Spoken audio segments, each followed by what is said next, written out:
If your strategy doesn't work because of the commission and slippage, then your strategy doesn't work, right? So you want to sort of develop with that in mind, because people really will fool themselves with what they want this to be green and up and to the right. They really fool themselves.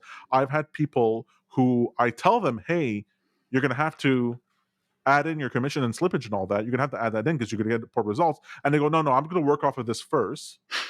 I'm going to refine my buy and sell signals, and then when I run it, then I'll take care of that. And I go, oh my god, you've just not accounted for how the market actually works, because oftentimes you'll. Mike, you probably see this too. People will have it and they'll see the number of trades. It'll be like over a period of a month, and there'll be like 3,000 trades. Right. And they'll be like, oh, it's great. It's working. 3,000 Except trades is the cost of fantastic. taking 3,000 trades is a lot. Just the cost of it Mhm. would eat up a bunch of their Right. profits, much Yeah. less the slippages and all that. So Can be maybe useful. another thing to consider here to add to this domain, if commissions and slippage cause your strategy to no longer work, then your strategy no longer works.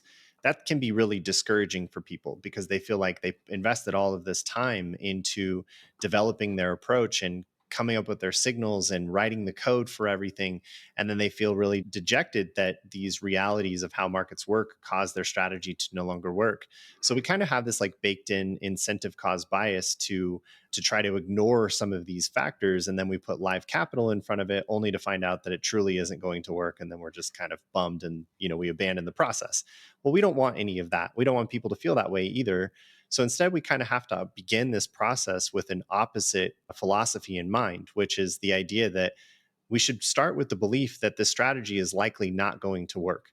In the backtesting realm of the theory behind all of this, this is called rejecting the null hypothesis.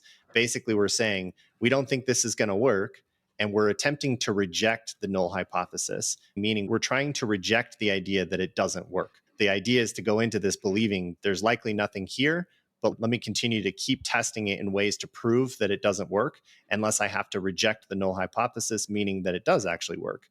In the case that it does actually work, it means that I've gone through all the steps to verify things like, did I account for commissions and slippage?